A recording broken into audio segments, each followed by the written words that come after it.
رمضان کرم ہے رمضان رمضان رمضان کرم ہے رمضان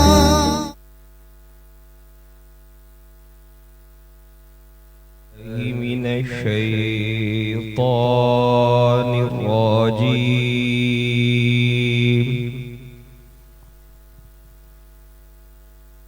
بسم اللہ الرحمن الرحیم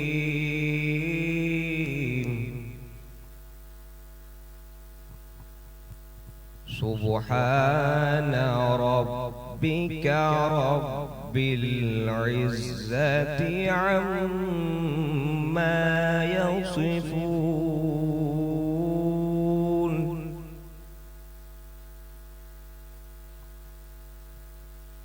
وسلام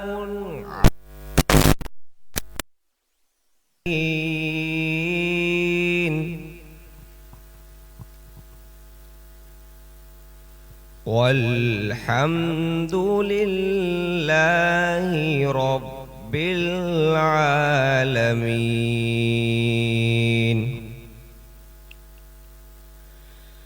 سبحان ربك رب العزة عما يصفون وسلام على المرسلين والحمد لله رب العالمين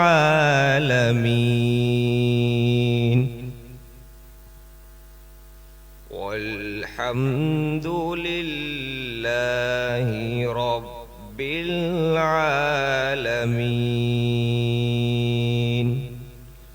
صدق الله العظيم رمضان کرم ہے رمضان رمضان رمضان کرم ہے رمضان رمضان رمضان کرم ہے رمضان رمضان رمضان کرم ہے رمضان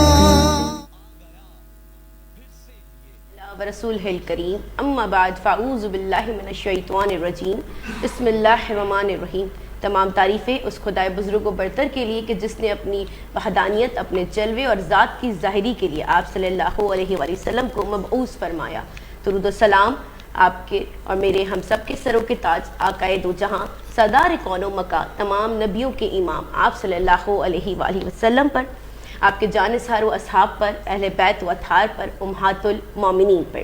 السلام علیکم ناظرین، آپ دیکھ رہے ہیں حیدرآباد نیوز کی خصوصی سحر نشریات کرم ہے رمضان پاورڈ بائی لبیک کوکنگ آئل۔ ہر لب پر لبیک۔ میں ہوں آپ کی میزبان وردہ کلندری اور ہمارے ساتھ ہیں السلام علیکم ورحمۃ اللہ وبرکاتہ۔ ناظرین یقیناً آپ خیریت سے ہوں گے۔ آپ دیکھ رہے ہیں رمضان کریم کی خصوصی سحری ٹرانسمیشن کرم رمضان میں ہوں حافظ محمد علی نقشبندی۔ آپ سب کو محبت و برسلام۔ جی آپ سب کو ایک بار پھر خوش آمدید کہتے ہیں۔ یقیناً آپ کا جو رمضان ہے وہ ہماری طرح بہت اچھا گزر رہا ہوگا، اور سحر نشریات میں ابھی آپ نے جو حمد باری تعالیٰ سنی اور اس سے آپ پرزور ہوئے، پرجوش ہوئے، ہمارے ساتھ موجود ہیں۔ آج جو قاری قرآن ہمارے درمیان موجود ہیں، نہ تو تعریف کے محتاج ہیں نہ تعارف کے محتاج، ہمارے بہت ہی پیارے کرم فرما، بہت پیارے میرے دوست جناب قاری محمد شاہ زیب صدیقی صاحب نے بہت پیارے انداز سے تلاوت کلام ربانی کی۔ دعا ہے اللہ کریم ان کے علم میں، عمل میں، عمر میں برکت عطا فرمائے۔ جی آج پہلے تو مہمانوں کا تعارف آپ کرائیں گی، اس سے قبل میں آپ سے گزارش کرتا ہوں کہ جن کا ساتھ ہمارے ساتھ ہے آج ان کی بات کی جائے۔ ایک بات پھر جی، جن کا ساتھ ہمارے ساتھ رہتا ہے ہمیشہ سے، unique batteries and unique motor cycle, unique اور ہمارا ہمیشہ کا ساتھ۔ ہائی سپیڈ موٹر سائیکل، ہر پل چلے ایک قدم آگے۔ جیسے علی بھائی چلتے ہیں، میں چاہتی ہوں کہ گیسٹ تھوڑے سے سسپینس میں رہے، میں تعارف کراؤں، لیکن ہائی سپیڈ کی طرح علی بھائی کو بڑا قدم سے قدم اور آگے چلنے کی جو ہے وہ جلدی رہتی ہے۔ ہمارے سپورٹنگ پارٹنرز ہیں گلیمرس پینٹ۔ آپ کی زندگی میں رنگ ہو نہ ہو، دیواروں پہ ضرور ہوں گے۔ المدینہ فلور ملز، کیونکہ خالص صحت کا راز ہے۔ اجوا کوکنگ آئل، پیور اور صحت سے بڑا۔ روایت کو برقرار رکھتے ہوئے روایت کوکنگ آئل بھی ہمارے ساتھ شامل ہے۔ اب چونکہ علی بھائی میرے ساتھ محفوظ رہے اس ٹرانسمیشن پہ، ہمارے ساتھ موجود تھے اس ٹرانسمیشن کے تعاون میں حاجی محفوظ شیرمال ہاؤس، تاکہ آپ کی صحت بھی محفوظ رہے. سبحان اللہ، صحت آپ کے سامنے ہے جی. ساتھ ساتھ لطیفہ بریڈ، لبیک کوکنگ آئل، ہر لب پر لبیک، Naheed builders, mall 1 shopping complex, Atlantics tower, ٹیپ اسکول اینڈ کالجز، تعلیمی ادارہ حیدرآباد کا بڑا مشہور. اور آج ہمارے جو گیسٹ ہیں ان کا بھی کچھ تھوڑی سی آپ کو جھلک بتا دوں تو پڑھنے پڑھانے اور اس طرح کی فیلڈ سے اور پھر بزنس ریلیٹڈ بھی ہمارے ساتھ آج گیسٹ ہیں. ساتھ ہی ساتھ کوثر آئیکن کا بڑا تعاون رہا، athletes arena, Luxora wood art, Lexus wood art and wood art, الصوفی dry nuts, Desi Chana and نمکو، تو یقیناً دسترخوان کی شان بنیں گے رمضان میں. چلیے جی علی بھائی، اب چلتے ہیں ہمارے گیسٹ کی طرف، کیونکہ ناظرین بھی ویٹ کر رہے ہوں گے. اور ہمارے پاس یہ خاصا رہا ہے حیدرآباد نیوز کا کہ جو بھی شخصیات ہوتی ہیں وہ حیدرآباد کا بڑا نام ہوتی ہیں، اور اگر ہم اپنی زبان میں کہیں تو کسی تعارف کے محتاج نہیں ہوتی، کیونکہ حیدرآباد کی ایسی شخصیات ہوتی ہیں کہ جنہوں نے حیدرآباد کے لیے کام کیا ہوتا ہے، جنہوں نے پاکستان کے لیے کام کیا ہوتا ہے اور اپنے شہر کا نام روشن کیا ہوتا ہے. ہمارے ساتھ آج ایک ایسا ہی نام ہے جو کہ چیئرمین ہے نیکسن گروپ کے، فارماسوٹیکل امپورٹس کرتے ہیں. اور آپ جانتے ہیں کہ معیشت جو ہے وہ کسی بھی ملک کی ریڑھ کی ہڈی ہوتی ہے، اور اس طرح کے بزنس لیڈرز جو کہ پاکستان سے بنا کے چیزیں امپورٹ کریں، ایکسپورٹ کریں، تو وہ ہمارا خاصا اثاثہ ہوتی ہیں. ساتھ ہی ساتھ ای کامرس ایسوسی ایشن آف پاکستان سے بھی آپ کا تعلق ہے. سر کو ویلکم کریں گے. السلام علیکم سر. سر کا نام ہے ناصر احمد خان. سر کیسے مزاج ہیں آپ کے؟ آپ بتائیں. ٹھیک ہے الحمدللہ. سر آپ کے تعاون کا، آپ کے وقت کا بے حد شکریہ. ہمارے ساتھ موجود ہیں جنہیں آپ روزمرہ دین کے معاملات پہ، دین میں مسئلے جو ہیں ان کے حل پر بات کرتے دیکھتے ہیں. ہمارے علامہ Arsalan Lodhi, masters in Islamic study. السلام علیکم ارسلان. وعلیکم السلام ورحمۃ اللہ. کیسے مزاج گرامی ہے؟ اللہ کا بڑا شکر. جی جی ماشاء اللہ. ثناخان مصطفیٰ صلی اللہ تعالیٰ علیہ وسلم بھی آج ہمارے درمیان موجود ہے. یہ وہ شہر حیدرآباد کے ثناخان مصطفیٰ صلی اللہ تعالیٰ علیہ وسلم ہیں جنہوں نے نجی ٹی وی چینلز پر بھی پوزیشن ہولڈر رہے ہیں. اور جناب صوفی شہاب الدین نقشبندی صاحب کے صاحبزادے جناب محترم محمد حمزہ نقشبندی آج ہمارے درمیان موجود ہیں. تو کیوں نہ کلام ماشاءاللہ زبردست. خدا کا ذکر کرے اور ذکر مصطفیٰ نہ کرے، خدا کا ذکر کرے اور ذکر مصطفیٰ نہ کرے، ہمارے منہ میں وہ ایسی زبان خدا نہ کرے. جناب حمزہ علی نقشبندی صاحب.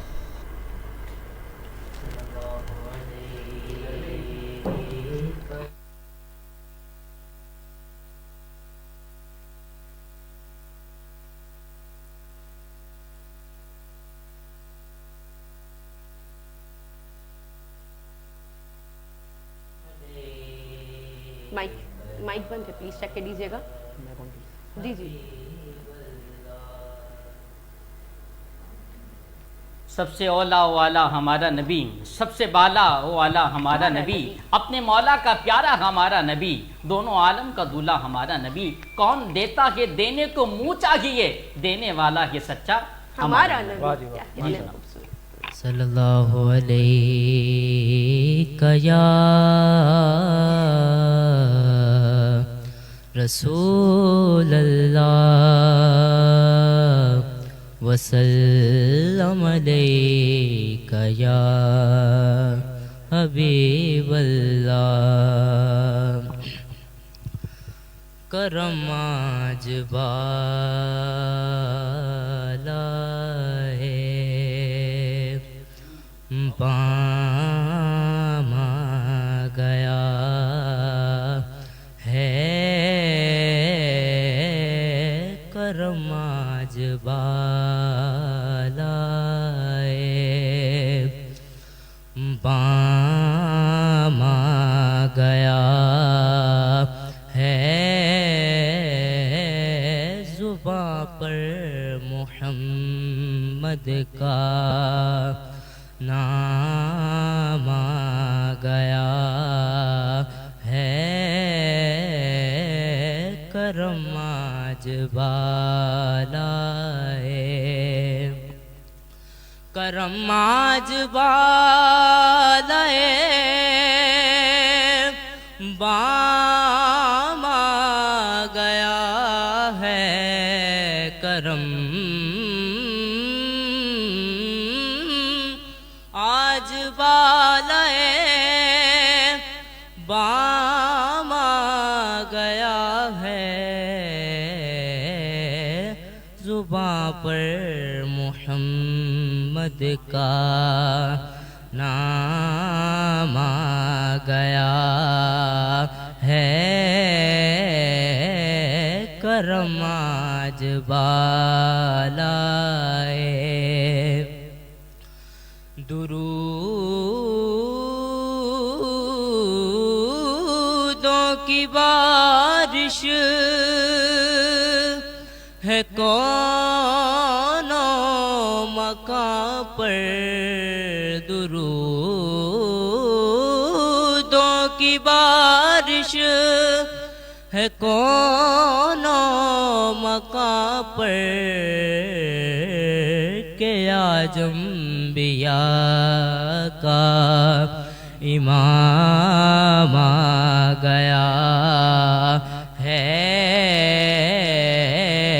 کہ آج انبیاء کا امام آ گیا ہے کرم آج بالائے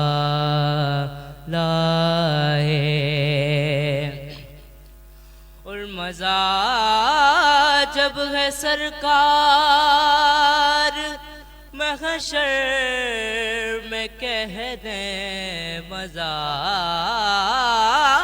جب ہے سرکار محشر میں کہہ دیں وہ دیکھو ہمارا غلام آ گیا ہے وہ دیکھو ہمارا غلام آ گیا ہے کرم آج بالائے حمزہ بھائی، کرم آج بالائے بام آ گیا ہے، زباں پر محمد کا نام آ گیا. بہت شکریہ آپ کا، آپ نے بہت پیارا انداز سے ہدیہ نعت پیش فرمائے. جی وردہ. جی ناظرین، تو ٹرانسمیشن اسی طرح جاری و ساری رہے گی، اور چونکہ ہمارے ساتھ مہمان بھی ہیں تو مہمان سے گفتگو کی جائے، اور یقیناً ہماری کوشش ہوتی ہے کہ کچھ سوالات، کچھ ایسی بات چیت کی جائے جو آپ کے علم میں بھی اضافہ فرمائے، اور اس ٹرانسمیشن کو کرنے کا اور دیکھنے کا جو مقصد ہے اس کو ہم حاصل کر سکیں. تو ہم چلتے ہیں ہمارے گیسٹ کی طرف. سر، ابھی جیسے ہم بات کر رہے تھے تو آپ کا ای کامرس سے تعلق ہے، ٹھیک ہے؟ ای کامرس ایک یہ کہہ لیجیے جو ہمارا فزیکل ٹریڈ ہوتا ہے اس سے بالکل مختلف دنیا ہے. تو تھوڑا سا میں جاننا چاہوں گی، اور چونکہ اب ایک سوشل میڈیا کا دور ہے، تمام جو چیزیں چل رہی ہیں وہ آن لائن جا رہی ہیں، تو فزیکل ٹریڈ اور ای کامرس ٹریڈ میں اگر ہم دیکھیں تو کیا فرق ہے؟ اور ای کامرس جو ہے وہ آپ کو کیا لگتا ہے کہ جیسے آپ کا جو بزنس ہے وہ کتنا فائدہ مند رہتا ہے؟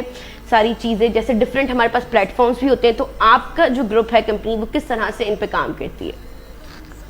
دیکھیں، جو آج سے 10-12 سال تک پاکستان میں، تو خاص طور پہ 10-12 سال ہوئے ہیں، ویسے دنیا بھر میں 15-20-25 سال سے ای کامرس ٹریڈ ہو رہی ہے. لیکن جس وقت کرونا کا ایک سلسلہ آیا تو اس وقت پہلی بار دنیا بھر میں یہ محسوس کیا گیا کہ کوئی بھی فزیکل ڈیلیوری کا جو سسٹم ہے یا لوگوں کے آنے جانے کا جو سسٹم ہے اس کی ایک اپنی کاسٹ ہوتی ہے. تو ایک ایسا بزنس اس دور میں جو ہے وہ پروان چڑھا جس میں لوگوں کے سمجھ میں آ گیا کہ اگر ہم 19-20 تھوڑی سی قیمت زیادہ بھی ہے تو ہماری فزیکل ہیکٹک سے اگر ہم بچ جاتے ہیں اور ہمیں باقاعدہ ایک ایسے پلیٹ فارم سے پروڈکٹ مل جاتی ہے جہاں پر آپ اس کو چینج بھی کر سکیں اگر آپ کو کوالٹی سمجھ میں نہیں آتی. تو اچھا، اس کے علاوہ جو ای کامرس بزنس ہے اس کی ایک خاص تھیم یہ بھی ہے کہ وہ پروڈکٹس جو عام فزیکل دکانوں پہ یا جگہوں پہ آپ کے لیے بڑا مشکل ہوتا ہے ڈھونڈنا کہ یہ پروڈکٹ مجھے کہاں سے ملے گی، ای کامرس میں وہ یقینی طور پہ ایک مطلب آپ جو ہے کسی ویب سائٹ کے ذریعے گوگل پہ جا کے سرچ کر کے وہ پروڈکٹ حاصل کر سکتے ہیں. تو یہ جو ہے یقینی طور پہ ایک زیادہ ایزی نیٹ ورکنگ ہے، زیادہ ایزی ہے کسٹمر کے لیے بھی، ان کو فائدہ بھی ہوتا ہے اور پروڈکٹ بھی اچھی مل جاتی ہے. یہی وجہ ہے کہ اب زیادہ بزنس جو ہے سارے بزنس جو ہے وہ ٹریڈ بزنس فزیکل سے آہستہ آہستہ ای کامرس بزنس کی طرف جائیں. ای کامرس کی طرف چلا, بالکل. اچھا سر, اسی میں ایک سوال میں ایڈ کروں گی. بینگ اے بزنس مین, اگر ہم بزنس پوائنٹ آف ویو سے پوچھیں آپ سے, چونکہ ہمیں ہر طرح کی آڈینس دیکھ رہی ہے, تو بینگ اے بزنس مین آپ کو کیا لگتا ہے کہ ای کامرس زیادہ ایزی ہے, زیادہ آسان ہے, بھائی جھنجھٹ ہی ختم ہو جاتا ہے, کہتے ہیں سیٹ کرسی پہ بیٹھا ہوا اور کام ہو رہا ہے, یا فزیکل ٹریڈ؟ نہیں, بزنس تو تمام ہی جو ہیں ان کی اپنی اسکلز ہوتی ہیں, کیونکہ دیکھیں فزیکل ٹریڈ میں وہ لوگ بھی چل جاتے ہیں جو آئی ٹی سے یا اس سے نابلد ہوتے ہیں, جن کو نہیں پتہ ہوتا کہ آئی ٹی بزنس کس طرح سے رن کیا جاتا ہے, تو ان کے لیے تو یقیناً راستہ وہی ہے کہ فزیکل ٹریڈ کریں. یہاں پر یقینی طور پہ اب جیسے جیسے کوئی بھی بزنس جب ڈیولپ ہوتا ہے نا, تو کمپٹیشن بھی رائز ہوتا ہے. جب کمپٹیشن رائز ہوتا ہے تو اس کی اسکلز بھی جو ہے نا وہ ہائی لیول پہ جاتی ہیں. اب e commerce business as simple جیسا آج سے 10-12 سال پہلے تھا ویسے نہیں ہے. آج آپ کو اس کے لیے سوشل میڈیا مارکیٹنگ بھی کرنی ہے, جس پہ ایک اچھا خاصا ہائی ایکسپینس ہے. آپ نیا بزنس شروع کرتے ہیں, آپ ہائی ایکسپینس شروع کرتے ہیں اور آپ کی وہ سیلز نہیں ڈیولپ ہوتی, تو بہت چانسز ہیں کہ بہت سارے لاسز ہو جائیں. تو یقینی طور پہ یہ بزنس ایک پیکیج ہے جس کے اندر یقیناً آپ جب پروڈکٹ سلیکشن سے لے کے اور دروازے پہ جب تک پروڈکٹ نہیں جاتی, اس دوران میں جو ہے وہ بہت سارے سیگمنٹس ہیں جن کو آپ کو کور کرنا ہوتا ہے. تو یقینی طور پہ ہر آدمی کے لیے یہ بزنس کرنا اتنا آسان بھی نہیں. بالکل ایسا ہی ہے. اور خیر بزنس کرنا ویسے ہی بہت سے لوگوں کے لیے بڑا مشکل ہوتا ہے, اور لوگ کہتے ہیں کہ ہمیں اگر ایک منتھلی سیلری مل جائے, ایک اماؤنٹ مل جائے at the end of the month, تو وہ زیادہ ایزی. اس بارے میں آپ کا کیا خیال ہے علی بھائی؟ مطلب بندے کو کاروباری ہونا چاہیے یا سیلری ہونی چاہیے؟ کاروباری ہونا چاہیے. کاروباری ہونا چاہیے, مطلب انڈائریکٹ میری طرف سے اشارہ نہیں. نہیں, آپ کی طرف سے اشارہ میری طرف کیا. ارے نہیں, کل اس مسئلے پہ بہت گفتگو ہو چکی ہے. بہت گفتگو. اچھا چلیں, کل اچھا موضوع رہا ماشاء اللہ. جناب محمد رسلان لودھی صاحب اچھے انداز سے گفتگو فرما رہے تھے. کل کا موضوع بھی ماشاء اللہ. آج بھی چاہوں گا کہ جو آپ کو میرا بزنس یاد آ گیا. نہیں, میں چاہ رہا ہوں کہ آج جو ہے نا جو کامل پیر اور جاہل پیروں کے حوالے سے بھی آج گفتگو ہو جائے. جو کہتے ہیں نا کہ نمازیں ان کی مکے اور مدینے میں ہو رہی ہے, تو ہم بھی تو دیکھیں کون سی نمازیں مکے اور مدینے میں پڑھیں. نماز ایک وقت کی پڑھیں گے, بالکل اس پہ بھی بات کرتے ہیں, لیکن چونکہ ہمارے پاس موجود آج جو گیسٹ ہے وہ بزنس ریلیٹڈ ہے. ٹھیک ہے. اچھا جہاں تک میری نالج ہے آپ مجھے گائیڈ کیجیے گا. تجارت کہتے ہیں کہ 10 میں سے 9 برکتیں تجارت پہ, مطلب بزنس پہ. ٹھیک ہے, آپ صلی اللہ علیہ وسلم نے بھی تجارت کی, اور بکریوں کا اور کپڑوں کے کاروبار کا ذکر بھی موجود ہے. تھوڑا سا یہاں میں جاننا چاہوں گی کیونکہ بزنس حضرات بیٹھے ہوئے, تو کیا دین میں ایک مختص اماؤنٹ پرسنٹیج موجود ہے کہ کوئی بھی بندہ کاروبار کرتے ہوئے کتنا منافع رکھ سکتا ہے, کتنا کوئی جائز بتایا گیا کہ بھئی اتنا پروفٹ جو ہے وہ جائز ہوگا, یا اس سے آگے؟ کیونکہ دین میں یہ بھی ہے نا کہ مال سے آپ کو محبت نہیں ہونی چاہیے. تو تھوڑا سا میں چاہوں گی کہ اب سخت طرح سے اس پہ روشنی ڈالیں اور تمام بزنس اونر جو ہے وہ اس کو بڑے غور سے سنیں کہ دین تجارت کے بارے میں یعنی بزنس کے بارے میں کیا کہتا ہے. ٹھیک ہے, اور کس حد تک, کیونکہ اب رمضان کا مہینہ ہے, ہم جہاں دیکھیں وہاں پر آپ یہ سمجھ لیں کہ سب نے ہلا بولا ہے, پرائزز ہائی کر دیے. یعنی جو چیز ہمیں کل 200 کی ملتی تھی, جیسے ہی رمضان کا چاند نظر آیا, ہمارے معاشرے کی نااہلی بھی ہے, اور بینگ اے مسلمان ہم پر یہ ایک سوالیہ نشان بھی ہے کہ جہاں ہمیں خدمت خلق کرنی چاہیے وہاں ہم نے کاروبار بڑھا دیا. تو اس پر میں چاہوں گی علامہ صاحب آپ روشنی ڈالیں دین کے لحاظ سے. بسم اللہ الرحمن الرحیم. لیکن قرآن کریم فرقان حمید میں دین کے تعلق سے تو یہ آیت کریمہ موجود ہے, اور یہ آپ سمجھ لیں کہ یہ اصول ہے دین کا. احل اللہ البیع وحرم الربا, کہ اللہ نے تجارت کو حلال کیا اور سود کو حرام کیا. یہ صرف تجارت کی طرف اشارہ نہیں ہے, بلکہ یہ ایک اصول ہے کہ اگر آپ تجارت کی طرف جاتے ہیں تو اس میں کون کون سی چیزیں شامل ہونی چاہیے, کون سی نہیں. جب ربا کا لفظ آ گیا تو اس کا مطلب یہ کہ سود یا اس سے ریلیٹ جتنی بھی چیزیں تجارت میں شامل ہوں گی وہ سب ناجائز ہوں گی. کیونکہ آپ کا جو سوال تھا اس کا تو میں شارٹ جواب دے سکتا ہوں, لیکن کوشش یہ ہے کہ تھوڑی سی وضاحت ہو جائے آج کل کے حالات کی وجہ سے.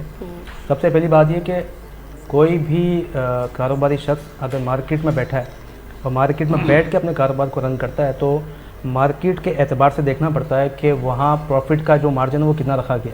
یعنی 200 روپے کی چیز آتی ہے, ایک اسٹیمیٹ ہے کہ 250 کی بیچی جائے گی یا 270 کی یا 300, ایک لیول ہوتا ہے اس کا. جتنا مارکیٹ ویلیو چل رہا ہے, اگر مارکیٹ میں بیٹھ کے اتنے پروفٹ پہ کام کیا جائے گا تو وہ جائز ہوگا. لیکن ایک بندہ مارکیٹ میں بیٹھا, پوری مارکیٹ میں ایک چیز کی ویلیو 250 روپے کے حساب سے بیچی جا رہی ہے, وہ قیدی میں 400 کے حساب سے بیچو, یہ ناجائز ہوگا. مارکیٹ کے رولس ہیں, اس کو فالو کرنا پڑے گا, کیونکہ دین نے اس چیز پر بھی پابندی رکھی ہے کہ آپ انتشار, اختراع کو متنفر کرنے والی فضا قائم نہ کریں. زیادہ پروفٹ پہ آپ جائیں گے تو لوگ آپ سے متنفر ہوں گے, اور اس کی وجہ سے مارکیٹ کا ماحول خراب ہو سکتا ہے. تو آپ اگر مل بانٹ کے, کیونکہ بعض اوقات مارکیٹ میں یہ بھی ہوتا ہے, بلکہ اب تو ہے زیادہ, کہ یونین بھی بنی ہوتی ہے. اچھا, یونینس کے اندر بہت ساری چیزیں طے بھی ہوتی ہیں, دکانوں کی خرید و فروخت کے تعلق سے بھی, کرائے کے تعلق سے بھی, بجلی کے بل دینے ہو تو وہ بھی بل بانٹ کے دے رہے ہوتے ہیں.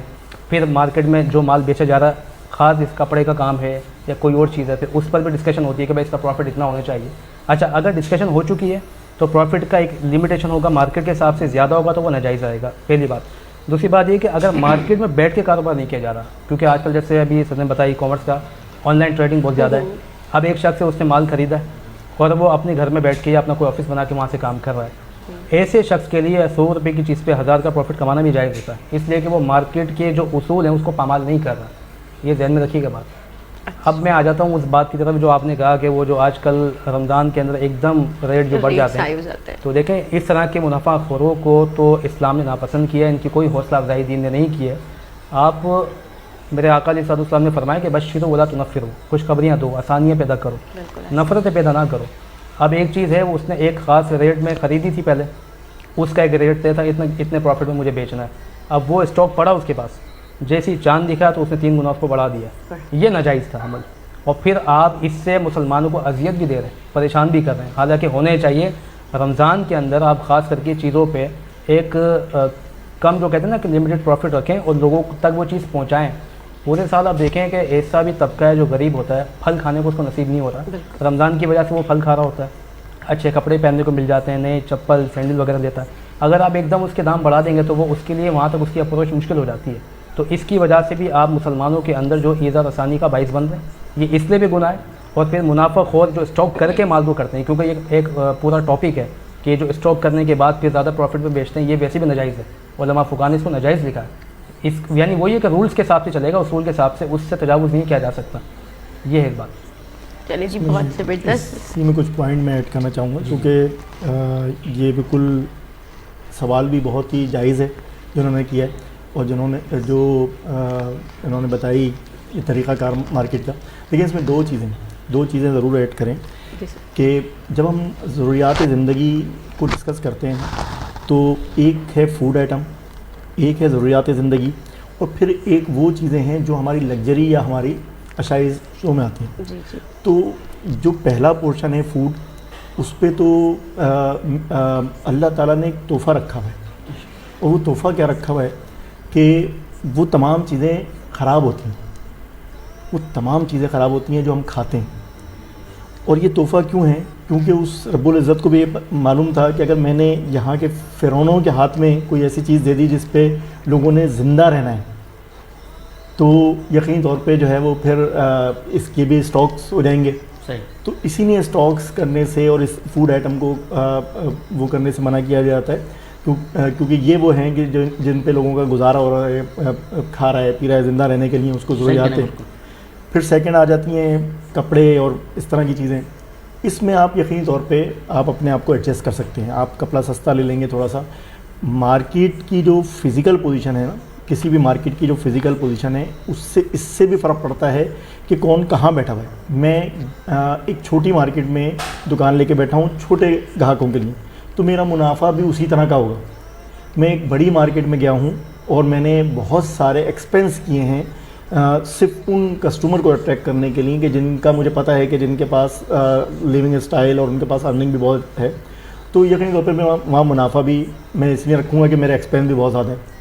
پھر یہ جو تیسری فیلڈ ہے ہماری ای کامرس والوں کی, دیکھیں اس کے اندر اس کے عام مارکیٹ سے جو ہے نا, عام مارکیٹ سے مارکیٹ بھی بڑی ہے, اور ساتھ ساتھ اس کے اندر جو ہے ایکسپینس بھی بہت ہائی سائٹ پہ, بہت ہائی سائٹ پہ. یعنی نظر آنے میں تو ایسا ہے کہ آپ نے ویب سائٹ پہ لگا دیا ہے اور لوگ خرید رہے ہیں, لیکن اس کے پیچھے بہت ساری ایکسپینس ہیں جس میں ایڈز ہیں اور دوسری چیزیں. تو یقینی طور پہ ایک کمرشل مارکیٹ ہے, تو یہاں پر پھر اس کو دیکھتے ہوئے اگر ہم کوئی مثال کے طور پہ چیز ہے تو ہم اس کو سلیکشن کرتے ہیں کہ یار ہمارے 30% کے قریب جو ہے نا ایکسپینس آئیں گے اس کی مارکیٹنگ پہ, پرچیز ہیں, پھر اس کے ساتھ ہم اپنا پروفٹ نکال کے. اور جنرلی آج کل آپ کو ایک سب سے جو عجیب سی چیز ہے نا, جو کمپیئر نہیں کر پا رہے ای کامرس کو اور فزیکل مارکیٹ کو, جو ہمارا ایک پرابلم آ گیا ہے, وہ پرابلم یہ آ گیا کہ گورنمنٹ جو ہے ای کامرس بزنس کو کہتی ہے کہ آپ ٹیکسیبل ہیں, کیونکہ یقینی طور پہ ہمیں جتنا پیسہ آتا ہے وہ ہمارے اکاؤنٹس میں آتا ہے. جب اکاؤنٹس میں آتا ہے تو گورنمنٹ کے لیے ایزی ٹو ایکسیز ہے کہ بھئی آپ کیا ارن کر رہے ہیں یا آپ کو کیا ریونیوز آ رہے ہیں. تو ہم پہ